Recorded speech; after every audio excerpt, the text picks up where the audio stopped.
Bonjour à tous, bienvenue dans Enquête d'Esprit sur CNews et Europe 1. Face à la violence politique qui monte, à l'individualisme qui gangrène la société, la réponse serait-elle la charité? Celle qui unit les hommes entre eux, qui se soucie des plus faibles, des vieillards qui meurent, de mettre au monde des enfants et de les éduquer, de visiter les malades et les prisonniers, de s'engager au service de son pays, voire même d'aimer ses ennemis. Mais qu'est-ce que la vraie charité ? Car c'est une notion qui, hélas, a été galvaudée, dévaluée en une solidarité très horizontale, voire à un engagement teinté de marxisme, ou encore ramené à de bons sentiments. Comment donc en retrouver toute la force spirituelle capable de transformer la société ? De Saint Vincent de Paul, figure incontournable de cette charité chrétienne, Voltaire disait « c'est mon saint à moi », lui qui était pourtant anticlérical.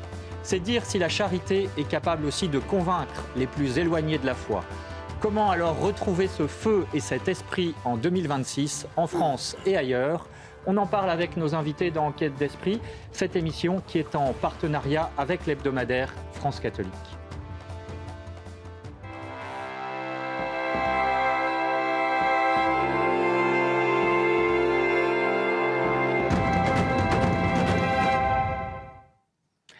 Bonjour Éloi Rochebrune, les informations religieuses avec vous et le pape Léon XIV qui a célébré sa première messe d'entrée en carême en tant que pape.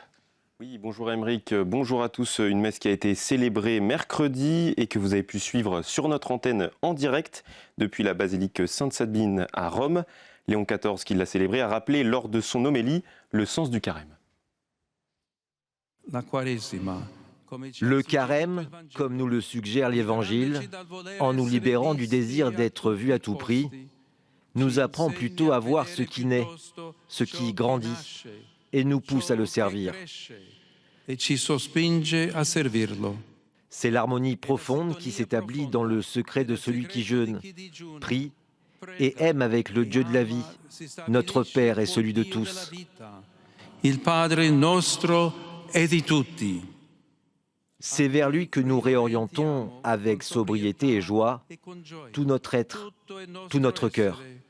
Tutto il nostro cuore. Cette année encore, pour la messe des cendres, les prêtres ont pu constater une influence particulière pour ce début de carême. Illustration à Paris, à la paroisse Saint-Ambroise. Reportage d'Alice de Castelnau. Mercredi soir, à Saint-Ambroise, l'église était pleine. 700 fidèles, dont beaucoup de jeunes, ont reçu une croix de cendre sur le front. Les jeunes autour, ils amènent un maximum de personnes qu'ils peuvent connaître pour découvrir la religion. C'est ça qui aide et après, on fait vraiment du bouche à oreille. En fait. Il y avait beaucoup plus de jeunes qui se rendent compte qu'il faut remplir les églises, y aller, continuer, perpétuer. Et on se rend compte de l'importance de la foi et qu'il faut la vivre et aller à la messe. Un attrait grandissant pour la messe des cendres qui conduit à des conversions. C'est ce que constate le père Pascal Nègre, curé de la paroisse. On a presque 100 catéchumènes dans la paroisse et beaucoup qui ont commencé l'année dernière ont commencé à partir du mercredi des cendres qui a marqué en eux. Il y a même des vocations religieuses qui naissent parce qu'on voit cette affluence. J'ai des jeunes qui me disent mais comment on va répondre à cette affluence? Il faut bien que quelqu'un soit là pour leur donner Dieu, pour répondre. Alors moi j'ai envie de m'engager. Le mercredi des cendres à Saint-Ambroise et dans le monde entier a marqué le début du carême. Un temps liturgique important fondé sur 3 piliers, la prière, le jeûne et l'aumône.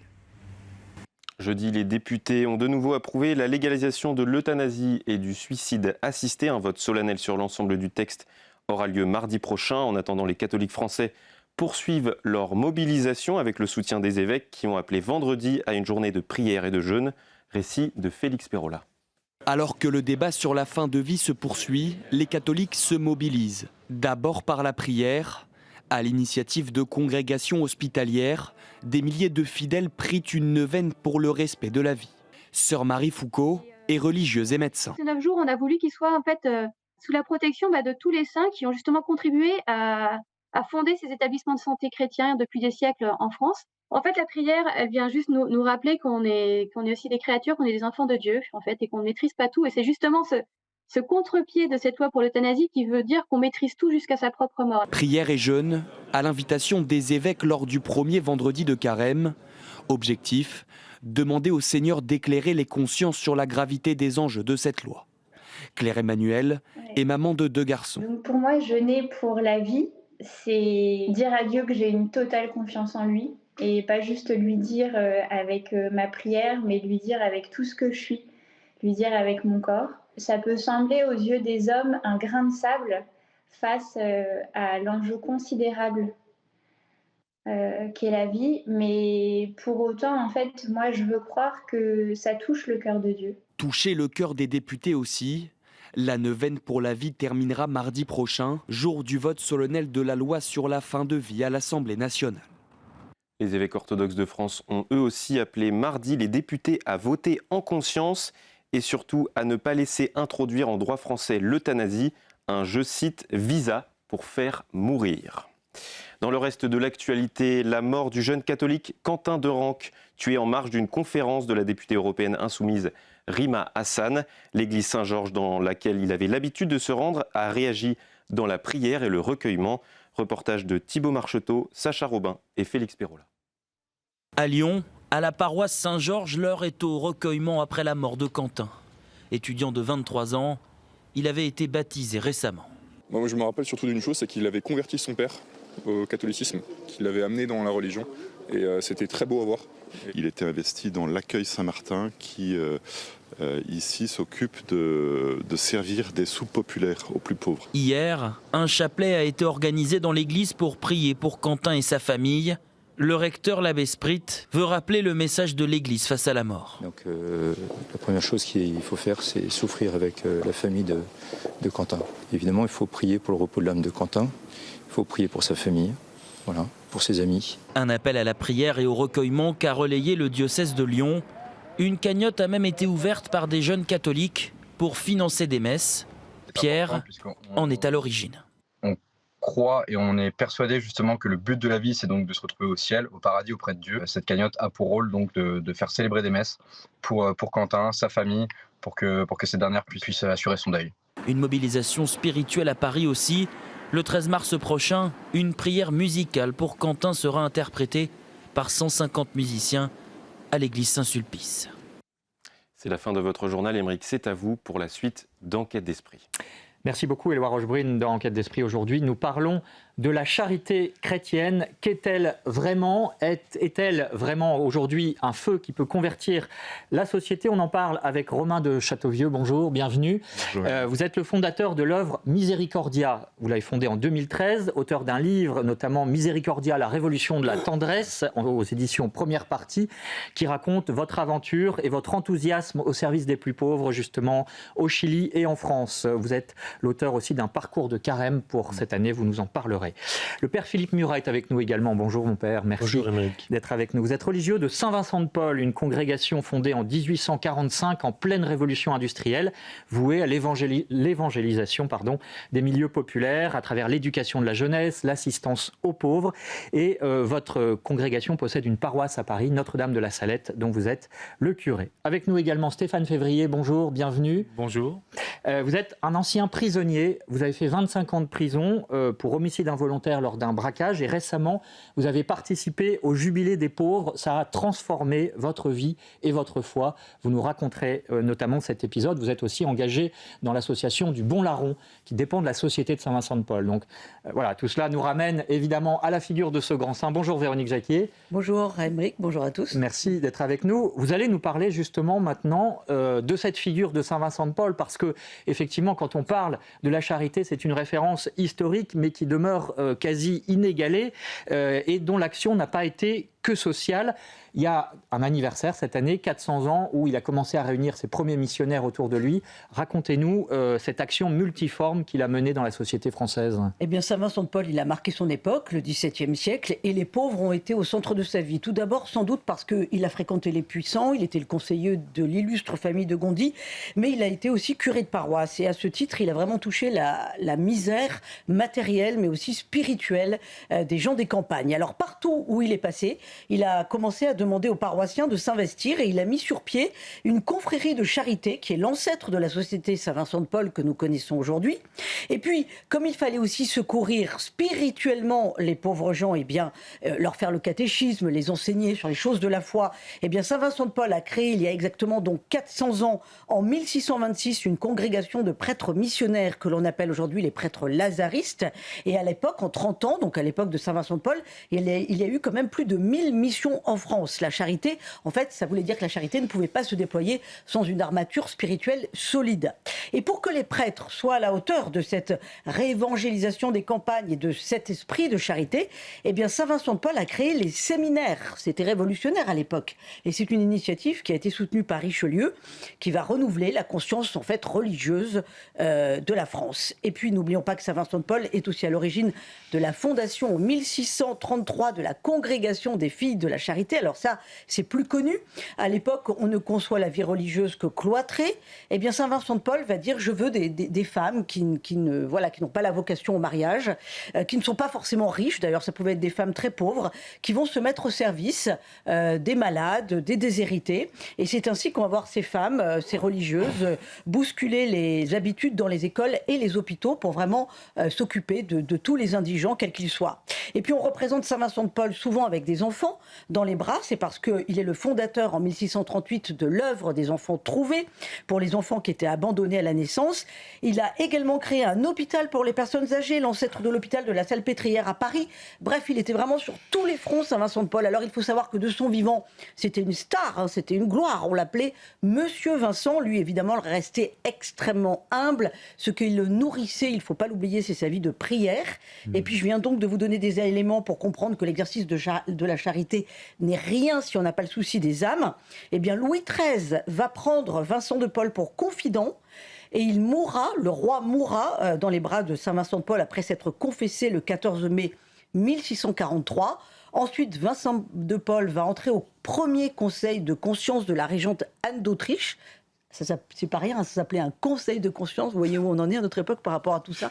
Et donc, s'il a pu être un géant de la charité, c'est aussi parce qu'il a aussi su être proche des puissants jusqu'à les conseiller. Donc la charité, elle irrigue le bas comme le haut. Voilà, magnifique figure de la charité, Saint-Vincent-de-Paul, interprétée aussi magnifiquement au cinéma par Pierre Freinet, et avec cette réplique à Anne d'Autriche qui lui demande « Mais Monsieur Vincent, qu'auriez-pu-vous faire ?» et Vincent de Paul qui répond « Davantage ».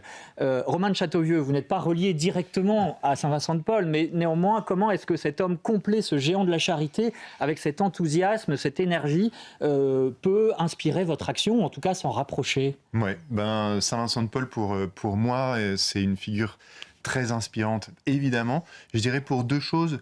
La première, c'est cette communion entre la charité et l'évangélisation. Miséricordia, on essaie vraiment de vivre ces deux choses, le service des pauvres et l'évangélisation. Et puis le deuxième, ce qui me fascine dans la figure de Saint-Vincent-de-Paul, c'est cette capacité à pousser les murs, à créer des choses qui n'existent pas encore à l'époque. Et avec Miséricordia, on essaye de rêver un peu cette église, l'église de demain, tout en étant profondément raciné dans la tradition. Vous allez nous raconter effectivement l'aventure de Miséricordia. Père Murat, Saint-Vincent-de-Paul au chevet de Louis XIII agonisant, lui donnant les derniers sacrements. Ça nous rapproche aussi de ce débat sur la fin de vie dont on a entendu parler dans le JT. Alors il y a la question de la loi, mais il y a aussi la question de l'assistance dans ces derniers moments. C'est une des pauvretés capitales aujourd'hui à traiter pour l'Église ? Alors la première chose que je voudrais dire, c'est que le lendemain de la mort de Louis XIII, Saint-Vincent-de-Paul écrira qu'il n'a jamais vu une mort aussi chrétienne depuis sa naissance. Et s'il n'a jamais vu une mort aussi chrétienne, c'est parce que, je pense que modestement il ne pouvait pas le dire, mais parce qu'il était à côté du roi et que sans doute il lui tenait la main pour ce grand passage qui est le moment le plus important d'une vie. C'est l'heure ultime, c'est l'heure où on entre en communion avec la vérité tout entière, avec Jésus, qui est la vérité pour nous. Et donc probablement que chez Louis XIII, il y avait cette confiance qu'il allait pouvoir passer justement cette épreuve. Oui, tout à fait. Il avait d'abord été préparé par son confesseur. Il avait une vraie vie spirituelle, Louis XIII. Pas oublier le vœu de Louis XIII quand même. Hein. Consécration de la France à la Sainte Vierge. Et donc, je dirais que là, si je peux me permettre un jeu de mots, la venue de Saint Vincent de Paul à ses côtés, c'est le couronnement de sa vie. parce que c'est celui qui va lui faire passer de ce qui tient lieu de vie, ici-bas, à la vie éternelle. C'est dire l'enjeu encore pour aujourd'hui, effectivement, et pour les prêtres notamment, d'être présents auprès de ces patients qui sont en fin de vie. Stéphane Février, vous faites partie de la Société Saint-Vincent-de-Paul à travers cette association, donc le Bon Larron, qui vient en aide aux prisonniers. Saint-Vincent-de-Paul a aussi aidé les prisonniers. Qu'est-ce que vous admirez chez lui ? C'est vraiment une figure d'exemple pour beaucoup de personnes, y compris pour les prisonniers, parce que pour les prisonniers, ça a une importance très importante de le voir avoir fait toutes ces petites histoires qui ont amené à pouvoir entrevoir une paix, une sérénité après avoir commis quelque chose et pouvoir parler de rédemption. Et la rédemption, elle passe par aussi le fait d'apprendre à vivre avec l'autre. Et la charité est souvent au cœur de ce vivre avec. Vous parlez de rédemption, c'est ce que vous avez vécu spirituellement lorsque vous étiez prisonnier et que vous avez rencontré des aumôniers en prison ? Oui, alors pas tous des mêmes ordres, mais en tous les cas, une présence qui était toujours bienveillante, heureuse, souriante. Ça, c'est très important. On ne peut pas demander à quelqu'un d'être enfermé pendant des années, d'envisager une sortie et de ne pas penser à ce que va être l'après, et un après joyeux, pas un après justement... Se projeter et imaginer un futur, effectivement, avec l'espérance aussi. Oui, c'est vraiment très important de pouvoir avoir envie de meilleur. Alors, il y a quand même une question qui se pose, parce que la charité, c'est vrai, aujourd'hui, peut-être que c'est un terme qui a été un petit peu galvaudé, et pourtant, Père Murat, il est enraciné à la première place, je dirais, c'est peut-être la vertu chrétienne par excellence, dans la vie du Christ, dans les évangiles. Qu'est-ce que, déjà, Jésus nous apprend sur ce que c'est que la charité ? Alors, Jésus, d'abord, nous donne l'exemple.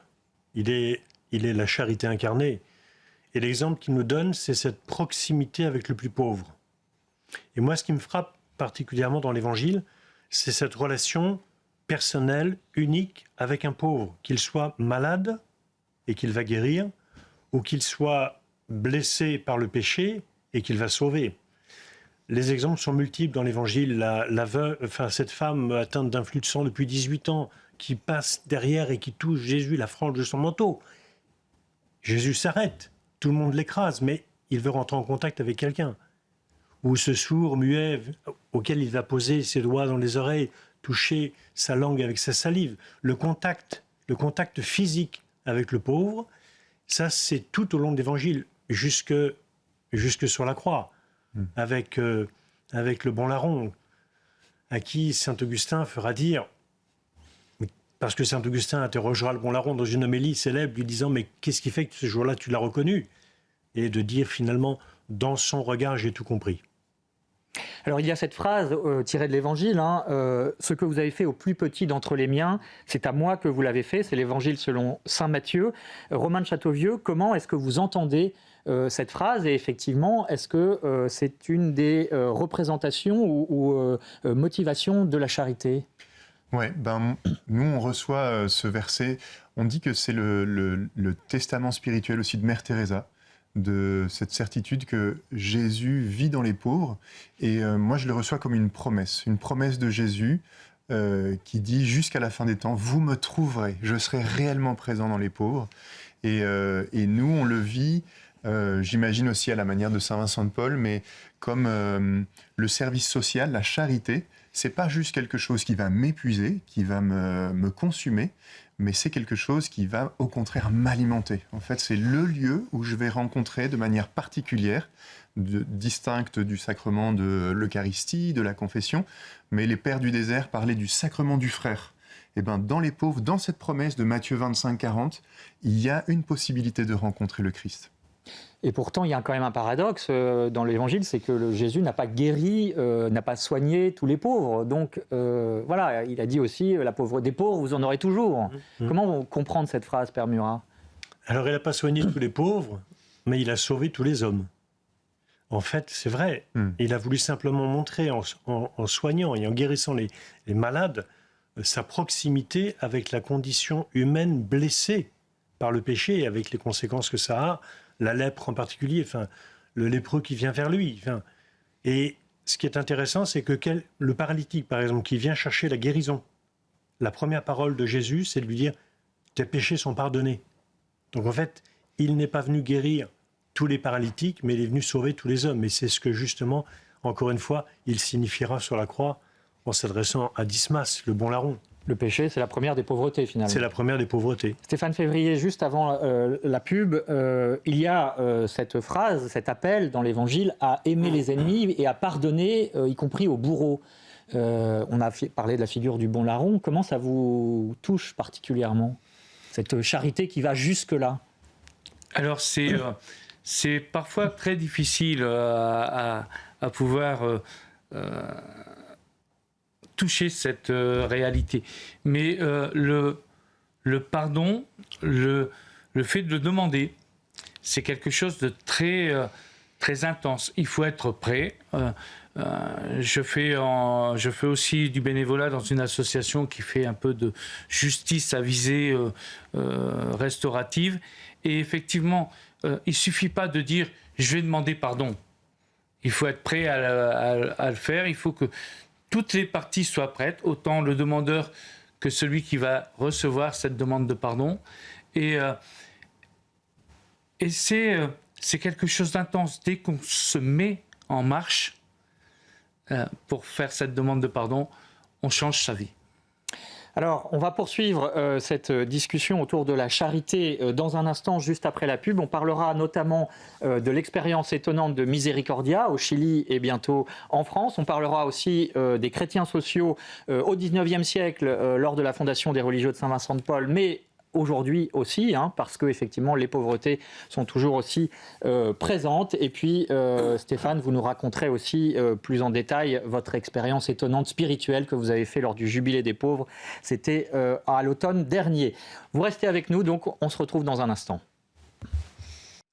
De retour dans Enquête d'Esprit sur CNews Europe 1 et en partenariat avec l'hebdomadaire France Catholique. Et nous parlons de cette vertu chrétienne essentielle, parfois dévaluée, qu'est la charité agissante avec ses acteurs qui sont autour de nous. Nous sommes en compagnie de Romain de Châteauvieux, le fondateur de l'association Miséricordia. Il nous en parlera dans un instant. Nous sommes avec le père Philippe Murat, religieux de Saint-Vincent de Paul, une figure éminente de la charité et qui continue d'agir donc à travers ce beau patronage à Paris et ailleurs. Et puis on est également avec Stéphane Février, un ancien prisonnier, qui nous parlera en quelque sorte de sa conversion au côté spirituel de la charité, qui n'est pas uniquement que matériel, bien sûr, que social. Et puis Véronique Jacquier, bien sûr, qui est avec nous. Alors, Romain de Châteauvieux, justement, votre expérience Miséricordia, elle a commencé en 2013, au terme d'une expérience un peu singulière, d'une aventure avec votre épouse Réna. Vous avez traversé pendant 3 ans le continent latino-américain dans un bus et réalisé à chaque fois, à chaque halte, une série de missions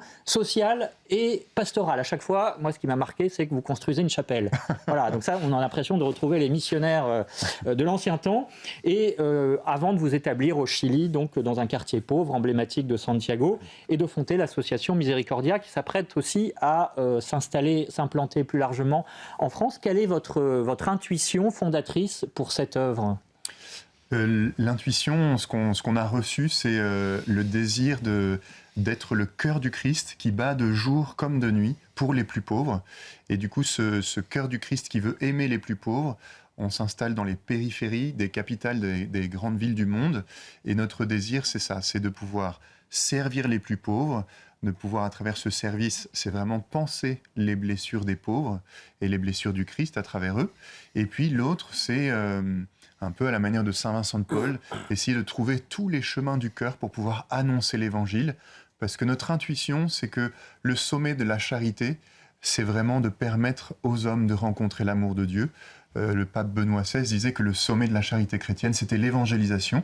Et donc on ne veut pas juste donner du pain, mais on veut vraiment aussi donner la vie éternelle. Donc c'est une aide matérielle que vous apportez concrètement et spirituelle. Exactement. Alors, le pape Léon XIV, son premier texte important concerne justement l'amour des plus pauvres. C'est l'exhortation Dilexite, je t'ai aimé, traduction du latin, pour réhabiliter cette belle notion de la charité, qu'on a pu parfois confondre, même dans l'Église, un temps avec la solidarité, voire l'engagement politique, le marxisme. Père Philippe Murat, justement, est-ce qu'il n'y a pas un danger, lorsqu'on parle de charité, de tomber dans l'idéologie, comme l'ont fait une certaine théologie de la libération, par exemple, en Amérique du Sud, donc effectivement, Romain pourra nous en parler aussi. La charité, c'est lutter contre la pauvreté et pour la justice, bien sûr, mais sans tomber dans l'idéologie. Bien sûr. C'est lutter contre la pauvreté, mais c'est ne pas utiliser les pauvres. C'est les servir. Comme dirait saint Vincent de Paul, comme étant nos seigneurs et nos maîtres. C'est-à-dire en voyant en eux la figure même du Christ. Saint Vincent de Paul avait une image disant, vous regardez une pièce de monnaie, il y a le côté pile et le côté face. Le côté pile, c'est pas forcément le plus glorieux, mais retournez la pièce et vous verrez une figure. C'est le côté face. Et saint Vincent de Paul disait, regardez un pauvre, et quand vous voyez le pauvre, ben vous voyez un homme qui est misérable, mais en même temps, vous voyez le Christ lui-même qui s'est fait pauvre par amour pour nous. Donc, nous avons été confrontés dans la fondation de notre institut à justement la naissance du marxisme. Nous sommes nés l'année de la publication du Capital de Karl Marx. 1945. Et là où justement les idées socialistes vont se répandre durant tout le 19e siècle, pour aboutir à ce que l'on sait aussi au début du 20e siècle pour nous en France. Et à chaque fois, on se rend compte que les idéologues ont utilisé les pauvres pour servir une cause idéologique. Alors qu'en fait, l'Église sert les pauvres parce qu'elle voit en eux le Christ lui-même. Et à l'inverse, effectivement, cette idéologie conduit aussi à des violences. Bien sûr. Véronique Jacquier. Oui, mais pour voir dans le pauvre le Christ lui-même, je pense que le moteur, c'est la prière. Bien sûr. Sinon, ça a quelque chose de compliqué, de difficile. On ne va pas spontanément affronter la misère comme ça si on n'est pas armé avec la prière, j'imagine. Alors j'ai Père Philippe Murat puis Romain de Châteauvieux là-dessus. Père Philippe Murat et Romain de Châteauvieux. J'ai une phrase de saint Vincent de Paul qui est très éclairante. Donnez-moi un homme de raison, voilà. Il sera capable de tout. Donc oraison, la prière. Oraison. Et puis en écoutant Romain tout à l'heure, je pensais à Mère Teresa qui accueille une jeune fille demandant à être postulante chez elle et elle l'invite d'abord à assister à la messe. Et puis après la messe, elle lui dit, maintenant tu vas aller au mouroir de Calcutta et tu vas soigner les pauvres. Tu as vu la façon dont le prêtre tenait l'hostie tout à l'heure? Et la jeune fille y va, une fille de bonne famille, de l'aristocratie. Et elle revient le soir, elle est transfigurée. Mère Teresa elle-même est éblouie de voir cette transfiguration. Elle dit, que s'est-il passé? Quand je suis arrivé, on sortait d'un égout un homme qui était couvert d'ulcères. Pendant 3 heures, j'ai touché le corps du Christ. Donc il y avait cette assimilation effectivement entre l'hostie... Entre le Christ présent dans l'Eucharistie et le Christ présent dans ce pauvre. Romain de Châteauvieux, ce rôle essentiel de la prière, et peut-être plus largement ce document de Léon XIV, en fait, qui a été écrit, préparé par le pape François, son prédécesseur, et terminé par Léon XIV. Qu'est-ce qui vous a frappé particulièrement? Moi, j'ai trouvé déjà que c'était un document d'église étonnant, parce que c'est un document d'église de transition. J'étais très ému de sentir dans ce document les mains du pape François qui étaient là. On sentait son cœur. Et j'étais très ému aussi de l'humilité du pape Léon qui faisait sien tout le pontificat de son confrère. Et puis après, j'ai été très touché aussi de Dilexit Nos, Dilexite, donc le document final du pape François sur le cœur de Jésus, et puis la centralité en fait du cœur de Jésus dans ce document sur les pauvres. Et puis après, ce qui m'a touché, c'est un peu comme ce que vous disiez, mon père, de la tendresse à laquelle nous invite l'Église envers les pauvres, en disant les pauvres ne sont pas juste le sujet de notre charité, mais ils sont appelés à être les protagonistes de la construction du royaume de Dieu sur terre. Et pour nous, dans Miséricordia, c'est vraiment une grande leçon de toujours se rappeler qu'on est appelé à faire avec. On n'est pas appelé à faire pour, on est appelé à faire avec. Stéphane Février, à peu près au même moment de la parution de ce document de Léon XIV, vous étiez à Rome pour le jubilé des pauvres. Hein. On va en parler aussi dans un instant avec un reportage. Mais auparavant, j'aimerais que vous nous racontiez votre expérience, l'expérience que vous avez fait à ce moment-là. Parce qu'à l'époque, vous étiez certes croyant, pas forcément pratiquant. Et là, vous avez vécu une expérience spirituelle. Racontez-nous. Alors oui, j'ai été éduqué dans la religion chrétienne. Je viens d'un petit village de l'extrême nord de la France. Et oui, j'ai été éduqué en chrétien, baptisé, confirmé, etc., la communion, etc. Et j'avais toujours l'impression d'être un mauvais chrétien. C'était comme ça que je me définissais. Tu vas pas à la messe, tu te fiches un peu des prière, c'est-à-dire que quand j'en récitais, je les récitais avec vraiment une conviction et puis une sincérité, mais j'avais pas besoin de ça pour me sentir chrétien. Je me sentais chrétien parce que je faisais des actions qui étaient chrétiennes. Et là, je suis parti un peu comme ça, comme un cheveu dans la soupe,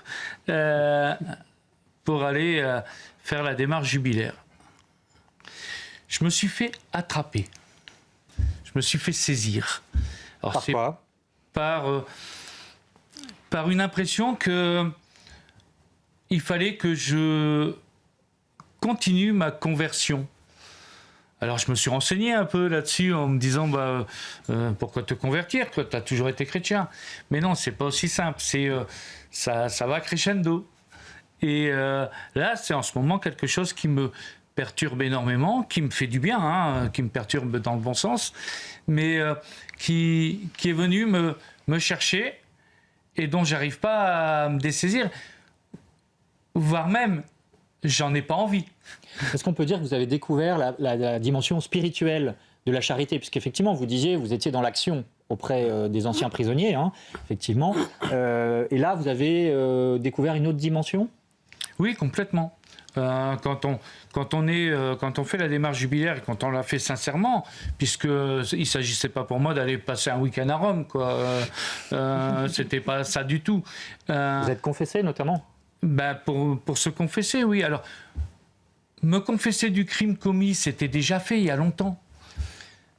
Mais me confesser par rapport à une généralité. Alors, j'avais pas pu le faire par rapport aux parents de la victime, puisque comme je vous dis, comme j'ai dit tout à l'heure, c'est quelque chose où il faut que les deux parties soient présentes. C'est complexe. Je voulais pas essayer de forcer à tout prix cette demande de pardon et qu'elle soit acceptée, la demande de pardon, pas le pardon, mais la demande de pardon, qu'elle soit acceptée de force. Donc, je voulais pas réouvrir des blessures, ça s'est pas fait. Et puis là, après des décennies, on se retrouve face à un prêtre et on parle que de ça. Alors, la tête du pauvre prêtre au moment où on dit j'ai quand même un péché lourd à confesser. Oui, voilà. Mais après, c'est dans cette démarche-là, ça a pris toute sa valeur.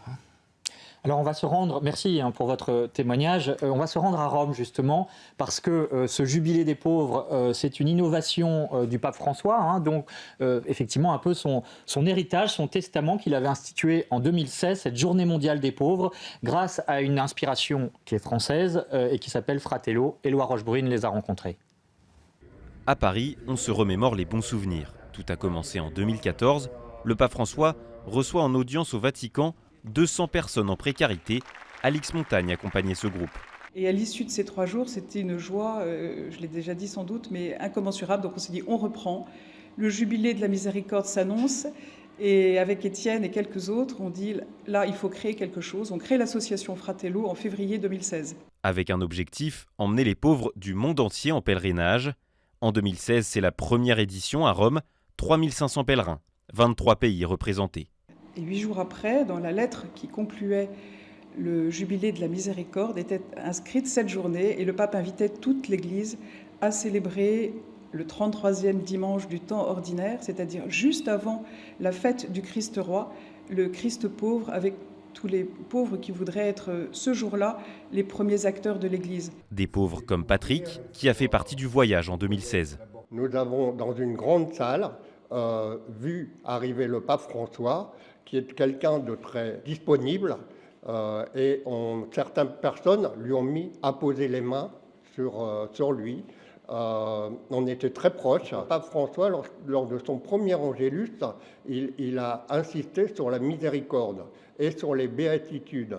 Et en fait, moi, les béatitudes, je les ai découvertes et ça m'a beaucoup apporté. Autre fruit de cette rencontre avec le pape François, la fondation d'une fraternité dans sa paroisse à Paris. Elle compte 40 personnes, dont les 2/3 vivent dans la rue. On fait une louange tous les lundis soirs. On prie justement pour le pape François, entre autres. On se rassemble un samedi tous les mois et on fait des petits voyages, dont un voyage à Paris Monial l'été pour prier Jésus aussi. Cette attention envers les pauvres de la part du pape François a aussi transformé la foi de chrétiens convaincus.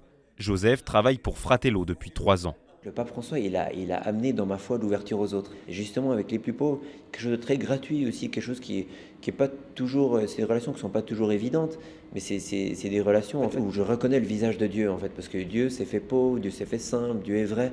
Et en fait, dans la relation avec les plus pauvres, c'est ça ce que je retrouve. Donc c'est Dieu que je trouve, mais c'est aussi mon frère que je trouve. Le 15 novembre prochain, l'Église fêtera la 10e journée mondiale des pauvres, instituée par le pape François.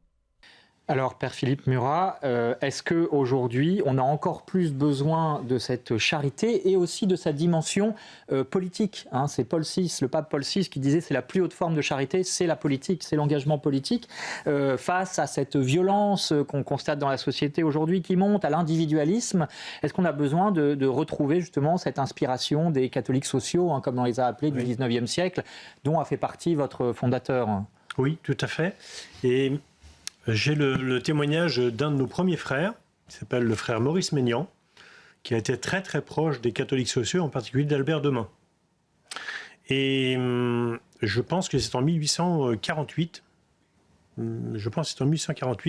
moment du soulèvement à Paris, il s'adresse à Albert Demain, et puis ils sont, je ne sais plus dans quel palais ils se trouvent dans Paris, et il y a des émeutes en bas, et il dit à Albert Demain, qui était jeune officier de cavalerie, en partie à de l'aristocratie française, voyez ces gens dans la rue.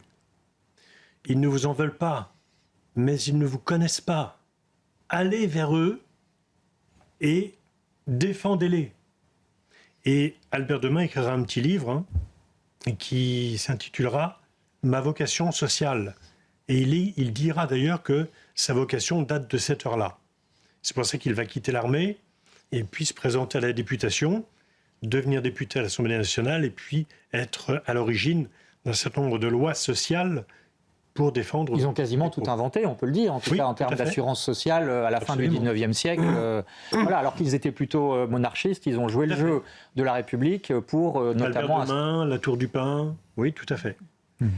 Romain de Châteauvieux, vous disiez tout à l'heure que vous étiez présent dans les périphéries de grandes villes, aux États-Unis, au Chili, en Argentine, en France également. Hein, vous avez un grand projet.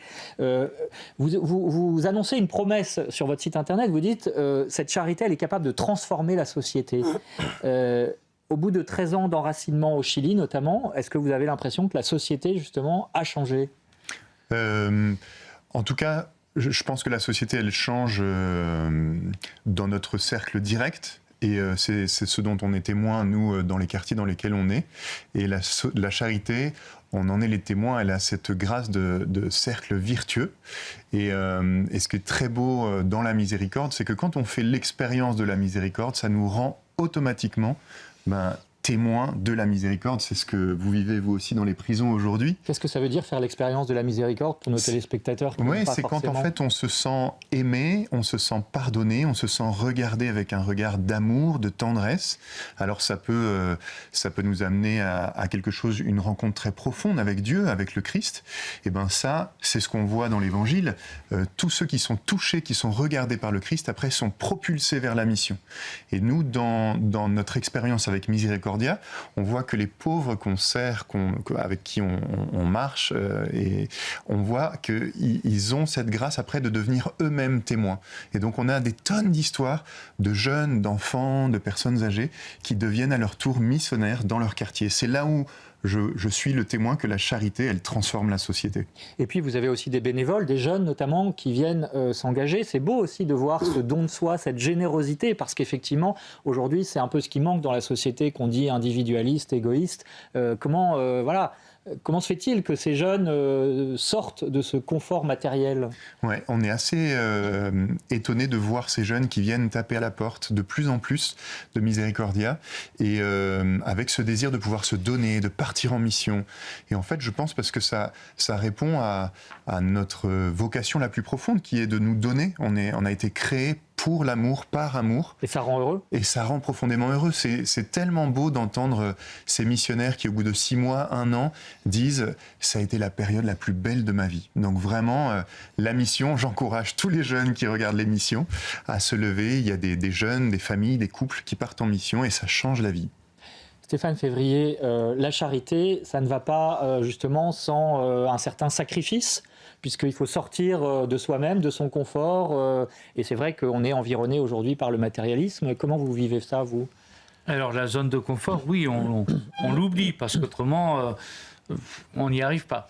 Donc la générosité, enfin, dans mon cas personnel, ce que j'ai pu remarquer, c'est que la générosité, elle apporte toujours plus que ce qu'on a donné. C'est quelque chose qui vous revient en pleine face et qui vous apporte beaucoup de bonheur, beaucoup de joie, beaucoup de réconfort. Mais c'est évident que quand on parle de ça autour de nous et quand on parle de faire des choses pour, par exemple, dans mon cas, pour les sortants de prison, on se dit oui, mais enfin, ils sont là parce qu'ils l'ont bien voulu, quoi. Ils l'ont bien cherché. Oui, est-ce que quand vous donnez une pièce à un pauvre qui est assis sur la route, est-ce que vous pensez à qu'est-ce qu'il va bien pouvoir en faire ? Est-ce qu'il va changer sa vie avec ça ? Non, vous le donnez parce que c'est le moment où il en a besoin. Alors, on leur donne des choses. Ça et puis après, ils feront germer la petite graine qu'on aura donnée. Père Murat, Romain de Châteauvieux parlait de la dimension missionnaire de la charité, et vous faites partie donc des religieux de Saint-Vincent-de-Paul. Vous êtes curé de Notre-Dame de la Salette. Notre-Dame de la Salette, c'est donc une apparition de la Vierge à un moment où justement la France commence à se déchristianiser. Est-ce que vous avez le sentiment que cette charité justement est un moyen aujourd'hui de lutter contre la déchristianisation en France ? Et je réponds tout de suite, absolument. Absolument, c'est le seul moyen pour lutter contre la déchristianisation. C'est incarner, pour lutter contre la déchristianisation, il faut incarner le Christ qui est pour nous l'amour révélé, et puis en vivre par toute sa vie, non seulement par ce que l'on dit, mais surtout par ce que l'on fait. Notre fondateur aimait dire « on ne fait du bien aux hommes qu'en les aimant ». Voilà, on ne fait du bien aux hommes qu'en les aimant. Et pour aimer les hommes, il faut être rempli soi-même de l'amour du Christ. On ne donne bien que ce que l'on a reçu, et il faut être rempli de l'amour du Christ pour pouvoir le donner aux autres. Et c'est pourquoi, encore une fois, quand Saint Vincent de Paul disait un homme de raison est capable de tout, ça veut dire remplissez-vous de l'amour qui vient du Christ, par la prière, par la vie sacramentelle, et vous donnerez le Christ, sans que même vous vous en rendiez compte, si je puis dire, parce que il sortira par les pores de votre peau, par votre regard, par vos gestes, votre attention, votre bienveillance. Ce qui nous manque tellement aujourd'hui, enfin, encore une fois, on discute aujourd'hui à l'Assemblée nationale de la fin de vie. Bon, mais de quoi les gens en fin de vie ont-ils besoin, sinon d'une main qui se pose sur la leur, toute tremblante, d'un regard qui va croiser un autre regard, pour lui dire « je t'accompagne et je suis avec toi pour ce moment qui est le moment le plus important de ta vie ». Merci pour ces mots et cette conclusion, puisque malheureusement, on poursuivrait bien, mais cette émission touche à sa fin. Merci à tous. Peut-être un mot, Romain de Châteauvieux, sur ce carême 2026. Vous avez prévu des méditations sur un carême missionnaire, en 2 mots. Voilà, on invite ceux qui le désirent à pouvoir télécharger cette application qui est gratuite et qui propose de vivre un carême un peu différent, un carême missionnaire qui revisite les 3 piliers du carême tout en y donnant cette dimension de la charité, cette dimension de la mission. Peut-être un site internet pour les auditeurs d'Europe 1 qui n'auraient pas sous les yeux l'adresse qui s'affiche. C'est misericordia.fr ou alors téléchargeable sur l'App Store. L'application s'appelle Mon Carême. Voilà, c'est dit. Merci encore à tous. Merci Stéphane Février d'être venu. Romain de Châteauvieux, je rappelle aussi le titre de votre ouvrage, La Révolution de la tendresse, Miséricordia aux éditions première partie. Et puis Véronique, une dernière indication, c'est France Catholique oui, la cette lecture semaine. de France Catholique qui fait sa une cette semaine sur Saint François d'Assise à l'occasion des 800 ans de sa mort. Et puis je vous recommande la chronique apologétique du philosophe Frédéric Guillot. Que signifie 666 le chiffre de la bête dans l'Apocalypse? Voilà, vous apprendrez vraiment beaucoup de choses. France Catholique, c'est sur abonnement et sur france-catholique.fr. Et on vous retrouve la semaine prochaine, Véronique, dimanche prochain, voilà. aux manettes d'Enquête d'Esprit. Et vous nous parlerez de Saint François. Exactement, justement, du grand Saint François d'Assise. Voilà, une figure de la charité également, bien sûr. Merci à Aurélie Lucano, à toutes les équipes techniques de CNews et à vous, téléspectateurs et auditeurs, de nous avoir suivis. Et vous restez bien sûr à notre écoute. L'info continue sur CNews et Europe 1.